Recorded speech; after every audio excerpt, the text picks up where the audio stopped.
video of brothers Travis and Ricky Price getting arrested on June 23rd sparked 3 days of race-related protests in Rock Hill. 2 weeks later, the charges against Travis Price were dropped, and in turn, Officer Jonathan Moreno was fired and arrested for allegedly assaulting him. Now, Moreno's trial starts Monday in Rock Hill. Our chief legal correspondent, Seema Iyer, has been covering this trial. She's going to be covering it from gavel to gavel and joins us now with a preview. No, Seema, I mean, this case made national news. I just can remember vividly seeing this, of covering this case. What can we expect with this case here in terms of the trial?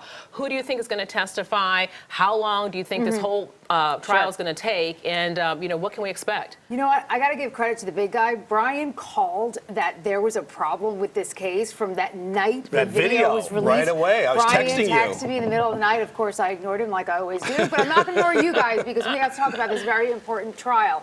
Okay, so the bottom line is this is a misdemeanor. So this is a little different. And let's start off with the charge.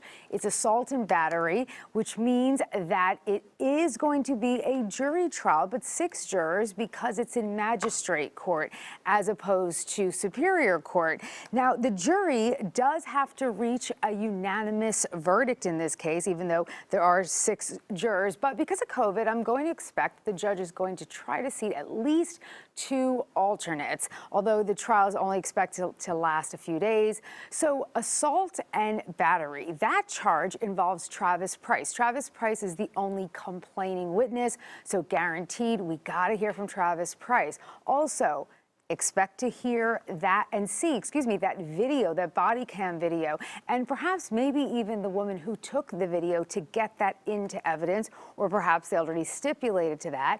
And we could also see and hear from other officers that were there in that video and there during the incident. I think it would really be hard for them to testify against one of their own, who's no longer one of their own, but subpoenas count. A little bit of a side note here. Travis Price has a pending civil rights lawsuit against the city of Rock Hill and U.S. Congressman Ralph Norman. Travis Price says the city and Norman defamed him. So, will Moreno's lawyers bring this up on cross-examination? You betcha they will. Yeah, there's a lot of knee-jerk going on here the last few days, especially with the unrest going on. But what about the brother here, Ricky Price? Is he going to testify, do you think? And what about Officer Moreno, who made that apology as well? Okay, Ricky Price should not testify, full stop. Number one, he has an open case involving the same incident, okay?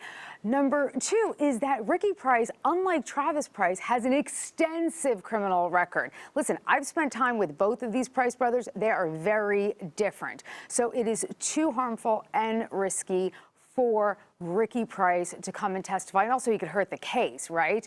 But as for Moreno, before he decides to testify, he's probably going to need to see if the prosecution will introduce what he said at a press conference when he was fired on July 8th. Take a look. Mr. Price, I wish we met on better terms, under different circumstances, and after reviewing every camera angle, I know now that you were allowed to be in the area. I apologize for the misunderstanding. Oh, God, there are so many words in that statement that I have a problem with. Okay, so what is the rule for whether a statement can come in that a defendant has made? Well, there are no rules. Anything he says can be used against him in a court of law. I know you guys have heard that before, unless it was made under a legal exception to a member of law enforcement, and that certainly was not. So if Moreno is convicted, could he get jail time? Yes, so he could get a fine, and there's a maximum of 30 days in jail. I don't think that is something that is going to happen in this case because he's a 10-year veteran of the Rock Hill PD. He has no criminal record, at least from what I've seen in the court documents. However, the prosecution could also bring up prior instances of misconduct while he was in the police force, perhaps some personal bad acts.